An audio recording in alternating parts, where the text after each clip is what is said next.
اللہ نے فرمایا دو دلوں کو جو جوڑ دے گا اسی میں بغیر حساب و کتاب کی جنت میں بھیج دوں گا۔ ابو بکر صدیق فرماتے ہیں، کیا فرماتے ہیں؟ اے بیٹی عائشہ سن، جو دو دلوں کو جوڑ دے گا اللہ اسے جنت میں بغیر حساب و کتاب کی اپنی زبان کے اندر جا کے میں تو اللہ اس رسول کا جو پیغام تھا آپ لوگوں کو پہنچا دی، میرا کام تھا پہنچا دی۔ میری ماں اور بہنیں اب آپ غور کریں، اپنے دل میں رکھ کریں، آج کے بعد جلسے سے جائیں میری ماں اور بہنوں، اس بات کو گاٹھ بنا کے توڑو، اپنے پیغمبر کی زندگی سے رشتہ جوڑو، اسی میں کامیابی ہے، اسی میں کامرانی ہے، اسی میں پناہ ہے۔ میری ماں اور بہنوں، ہم کوشش کریں تو کلیسے فاطمہ بن سکتی ہیں۔ کتاب فاطمہ کردار پر چلنے کی کوشش کریں، فاطمہ تو نہیں بن سکتے لیکن کوشش کریں تو ضرور کلیسے فاطمہ بن سکتے یا نہیں؟ آپ لوگ کا سہارا لیتے ہوئے، آپ لوگ کا سہارا لیتے ہوئے میں مائک پر حاضر ہوئی ہوں۔ آپ لوگ بول رہے ہیں اور حالانکہ میں پہلے آپ لوگ کو بتا دوں کہ آپ لوگ بولیں گے۔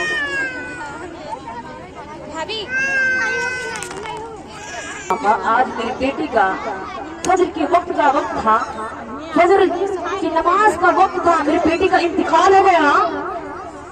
قبیلوں والوں نے مجھے تانا کیا ہے۔ کیا تانا کیا آپ سنیں؟ قبیلے والے کہتے ہیں اے ضعیفہ دیکھ تم نبی کا گیت گاتی تھی، تم نبی کا کلمہ پڑھتی تھی، نبی کے خداؤں نے تیرے نبی کے خداؤں نے تیری بیٹی کی زندگی کو نہ بچائی اور میرے بتوں نے تیرے بیٹی کی زندگی کو چھین لیا۔ میری ماں اور بہنوں، وہ تانا آ کر میرے نبی کی بارگاہ میں پیش کرتی کہتی اے میرے کریم آقا، میرے قبیلے والوں نے مجھے تانا دیا ہے۔ آقا کہتے ہیں موت برحق ہے۔ ضعیفہ کہتی ہے یا رسول اللہ موت برحق ہے، مجھے بھی معلوم ہے۔ اے میرے کریم آقا، میرا ایمان ہے موت برحق ہے، لیکن اے میرے سرکار مجھے قبیلے والوں نے تانا دیا ہے۔ نبی فرماتے ہیں تانا کیا دیا ہے؟ ضعیفہ کہتی ہے دیکھ تیری بیٹی کی زندگی تیرے نبی کے خداؤں نے نہ بچائی، میرے بتوں نے چھین لیا ہے۔ یا رسول اللہ تانا نے میرا دل چھلنی کر ڈالا۔ یا رسول اللہ، میرے نبی فرماتے ہیں بڑھیا ہے ضعیفہ تو کہنا کیا چاہتی ہے؟ ضعیفہ کہتی بس یا رسول اللہ میرے بیٹی کی زندگی دوبارہ مل جائے۔ بولتے سبحان اللہ، بس اس کا ہو جائے گا، میرے بیٹے کی زندگی دوبارہ مل جائے۔ مدینے والے آقا کہتے چل دکھا تیرے بیٹے کی لاش کدھر ہے، تیرے بیٹے کا جنازہ کدھر ہے؟ ضعیفہ آگے کریم آقا پیچھے چلتے جا رہے ہیں۔ ضعیفہ کہتے یا رسول اللہ یہ میرے بیٹے کا جنازہ ہے، یہ میرے بیٹے کی لاش ہے۔ میرے آقا نے بڑھیا کے بیٹے کا پیر ہلایا، بیٹا کہتا ہے لبیک یا رسول اللہ۔ میرے آقا نے ضعیفہ کے بیٹے کا پیر پکڑ کے ہلایا اور نام لے کر پکارا تو بیٹا کہتا ہے لبیک یا رسول اللہ۔ مجھے لگ رہا آپ لوگوں کی سمجھ میں ابھی نہ آیا کہ جب میرے نبی نے اس ضعیفہ کے بیٹے کا پیر ہلایا، نام لے کر بلایا تو بیٹا کھڑا ہو کر کے کیا کہتا ہے لبیک یا رسول اللہ، میں حاضر ہوں۔ اس قبیلے کے سارے لوگ کا منہ بن گیا، خاموش ہو گئے، جو تانا دینے والے دے رہے تھے ان کا منہ بن گیا۔ میری ماں اور بہن بولتے سبحان اللہ، میرے نبی کا پاور دیکھیں، نبی کا پاور دیکھیں۔ ضعیفہ کہتی یا رسول اللہ میرا بیٹا تو پہلے کی طرح ہو گیا۔ یہ اللہ مطلب زمان پر بادشاہ امام احمد رضا خان قلم اٹھاتے فرماتے کیا فرماتے ہیں؟ کون دیتا ہے دینے کو منہ چاہیے، دینے والا ہے سچا ہمارا نبی۔ کون دیتا ہے دینے کو منہ چاہیے، دینے والا ہے سچا ہمارا نبی۔ میری ماں اور بہنوں، آج کی جلسے سے پیغام لے کر جاؤ کہ اب ہم آج کے بعد کسی غیبت نہیں کریں گے، چغلی نہیں کریں گے، کسی کی دل کو نہیں توڑیں گے، آج سے نماز کی پابند رہیں گے۔ بولو انشاءاللہ۔ آگے صحیح نہیں ہے تو کیسے کریں گے؟ ماشاءاللہ۔ ایک مرتبہ ایک عورت آپ پیچھے کر لیجیے، آپ پیچھے کر لیجیے۔ شیخ عبدالقادر جیلانی